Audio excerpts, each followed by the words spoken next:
نہیں جناب، ایسا کرنا درست نہیں ہے، اس لیے کہ دین میں نبی صلی اللہ علیہ وسلم نے فرمایا من احدث فی امرنا ھذا ما لیس منہ فہو رد، کہ ہمارے دین میں کوئی بھی نئی چیز ایجاد کرے گا وہ رد ہے۔ تو آپ صلی اللہ علیہ وسلم نے جنازہ جو ہمیں بتایا وہ خود ایک دعا ہے، اس میں یہ دعا مانگی جاتی ہے، مختلف دعائیں ہیں، مشہور دعا یہی اللہم اغفر لحینا ومیتنا وشاہدنا وغائبنا، تو یہ میت کے لیے دعا تو ہو رہی ہے، سب حاضرین کے لیے بھی ہو رہی ہے، میت کے لیے بھی ہو رہی ہے۔ یہ ایسے ہی ہے جیسے کوئی دعا مانگے اور پھر کہے دعا کے بعد پھر دعا، اب جب اس کو منع کیا جائے بھائی دعا تو ہو گئی نا، تو وہ کہے کہ ممانعت کی کیا دلیل ہے کہ دعا کے بعد دعا نہیں مانگی جائے گی۔ تو عبادات میں جو ہے نا کسی چیز کے ہونے کی دلیل ہوتی ہے، نہیں ہونے کی دلیل نہیں مانگی جاتی۔ مثال کے طور پر فجر کی 2 فرض ہیں، اب کوئی 3 پڑھنا شروع کر دے، ہم اس کو منع کریں گے بھائی یہ بدعت ہے، وہ کہے کہ کیا کون سی حدیث میں آتا ہے کہ نبی صلی اللہ علیہ وسلم نے 3 رکعت پڑھنے سے منع کیا ہے؟ تو بھائی 3 رکعت پڑھنے سے منع نہیں کیا، کہیں بھی نہیں ہے حدیث، لیکن 2 رکعت پڑھی ہیں تو اس کا مطلب ہے 2 پہ اسٹاپ کرنا ہے آپ نے۔ 1 رکعت میں آپ صلی اللہ علیہ وسلم نے 2 سجدے کیے ہیں، اب آپ جوش میں آ کے 1 رکعت میں 3 سجدے کر لیں تو ظاہر ہے منع کیا جائے گا آپ کو۔ اب آپ دلیل یہ دے رہے ہیں کہ کون سی حدیث ہے جس میں 3 سجدوں سے منع کیا، تو ایسی تو حدیث قیامت تک نہیں ملے گی۔ لیکن ہم یہی کہیں گے بھئی یہ عبادت ہے، اور عبادت توقیفی کا مطلب اس میں عقل نہیں چلتی، اس میں جیسے ہمیں بتایا گیا ویسے ہی کرنا ہے۔ تو دعا کا کوئی مخصوص وقت رسول اللہ صلی اللہ علیہ وسلم نے ہمیں بتایا نہیں ہے، تو جب چاہو جب دعا مانگ لو۔ تو آپ نے جب اپنی طرف سے کوئی وقت فکس کر لیا اور اس کا عمل بنا لیا، اور لوگ جو نہیں کر رہے اس کو آپ ملامت کر رہے ہیں، یا ملامت نہیں بھی کر رہے لیکن آپ نے اپنی طرف سے اس کی پابندی شروع کر دی، اور دیکھنے میں ایسا لگ رہا ہے کہ یہ بھی کوئی شریعت میں مطلوب عمل ہے اور اس کی کوئی لاجک بھی نہ بنتی ہو، کہ کیونکہ نماز جنازہ ہے ہی میت کے لیے دعا، تو پھر آپ دعا مانگ رہے ہیں، اس کا مطلب وہ دعا نہیں تھی، وہ کیا تھا؟ وہ اگر کوئی کہتا ہے کہ بھئی دوبارہ دعا مانگنے میں کیا حرج ہے، تو پھر تیسری دفعہ دعا مانگنے میں بھی کوئی حرج نہیں ہونا چاہیے، چوتھی دفعہ بھی نہیں ہونا چاہیے۔ تو اس طرح سے کوئی 10 دفعہ دعا مانگتا رہے کہ بھئی دعا ختم کرو، چلو دوبارہ دعا شروع کرو، اب آپ اسے کہیں پھر کیوں مانگ رہے ہو، تو کہ ناجائز ہونے کی کیا دلیل ہے؟ تو اس میں لوگ بھی حرج میں مبتلا ہوں گے۔ تو اس لیے جو شریعت نے جتنا بتایا ہے، نبی صلی اللہ علیہ وسلم نے جنازے کی نماز کے بعد کبھی بھی پوری زندگی الگ سے دعا نہیں مانگی، بلکہ آپ صلی اللہ علیہ وسلم نے جلدی دفنانے کا حکم دیا، اس پر صحیح حدیث موجود ہیں کہ جلدی دفنایا جائے۔ تو نماز جنازہ کے بعد اگر آپ دعا مانگتے ہیں تو اس سے میت کے دفن میں تاخیر ہوتی ہے، جو کہ شریعت میں ناجائز ہے، برا عمل ہے یہ۔ اس پر پوری امت کا اتفاق ہے کہ اسلام میں میت کو جلدی دفنانے کا حکم ہے، تو جنازہ پڑھتے ہی آپ فوراً میت کو دفنائیں گے، دفن کرنے کے بعد پھر قبر پہ دعا مانگنے کا ہمیں حکم دیا گیا ہے، اور آپ صلی اللہ علیہ وسلم نے حکم دیا کہ میت کو دفن کر کے اس کے لیے دعا مانگو کہ اللہ اسے قبر میں ثابت قدم رہنے کی توفیق عطا فرمائے، سوالات کے جوابات میں مغفرت کی دعا۔ تو وہ قبر پہ دفنانے کے بعد ہے، دفنانے سے پہلے نہیں ہے۔ تو جو نبی صلی اللہ علیہ وسلم نے شریعت نے جیسے بتایا ہمیں اسی کو فالو کرنا ہے، یہی عشق مصطفیٰ کا تقاضا ہے، اور یہی اس سنت رسول صلی اللہ علیہ وسلم کا تقاضا ہے۔ شاعر نے کہا ہے نا، شرط ایماں مصطفیٰ سے والہانہ پیار ہے، پیار لیکن پیروی ہے، پیروی دشوار ہے، کہ مصطفیٰ صلی اللہ علیہ وسلم سے جو ہے نا عشق کی حد تک محبت کرنا یہ ایمان کی شرط ہے، لیکن محبت نام ہے فالو کرنے کو۔ تو آپ صلی اللہ علیہ وسلم نے کہیں بھی کوئی ضعیف موضوع روایت بھی نہیں ملتی ہے کہ نماز جنازہ کے بعد پھر آپ صلی اللہ علیہ وسلم نے ہاتھ اٹھا کے دوبارہ دعا مانگی ہو۔ علماء اہل سنت کے نزدیک نماز جنازہ کے بعد دعا کرنا کار خیر اور ثواب اور مستحب ہے، اور حدیث پاک میں بھی جو ہے وہ نماز جنازہ کے بعد دعا کرنے کا حکم دیا گیا ہے، جیسا کہ سنن ابی داؤد شریف میں ایک حدیث پاک ہے، نبی پاک رسول اللہ صلی اللہ تعالیٰ علیہ وآلہ وسلم نے ارشاد فرمایا اذا صلیتم علی المیت فاخلصوا له الدعاء،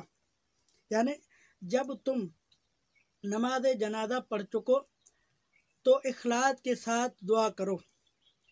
اب یہاں پر اگر کوئی یہ چالاکی کرے کہ نہیں اس حدیث پاک کا مطلب یہ ہے کہ نماز جنازہ کے اندر دعا پڑھو، کیونکہ نماز جنازہ کے اندر جو ہے وہ دعا ہے، تو لہٰذا اس سے اس نماز جو ہے اس دعا کا کہا گیا ہے، بلکہ بعد کا نہیں کہا گیا۔ تو پیارے بھائی، یہاں پر اہل سنت نے جو اہل سنت کے علماء ہیں انہوں نے جو مراد لیا ہے، اس کے تائید میں قرآن آیت موجود ہے کہ اللہ تبارک و تعالیٰ نے سورہ جمعہ میں ارشاد فرمایا فَإِذَا قُضِيَتِ الصَّلَاةُ فَانتَشِرُوا فِي الْأَرْضِ، اور جب تم نماز جمعہ پڑھ چکو تو زمین میں پھیل جاؤ۔ تو اب یہاں پر دیکھیے کہ اللہ تبارک و تعالیٰ نے ارشاد فرمایا فَإِذَا قُضِيَتِ الصَّلَاةُ، اور محبوب ارشاد فرما رہے ہیں اِذَا صَلَّيْتُمْ عَلَى الْمَيِّتِ۔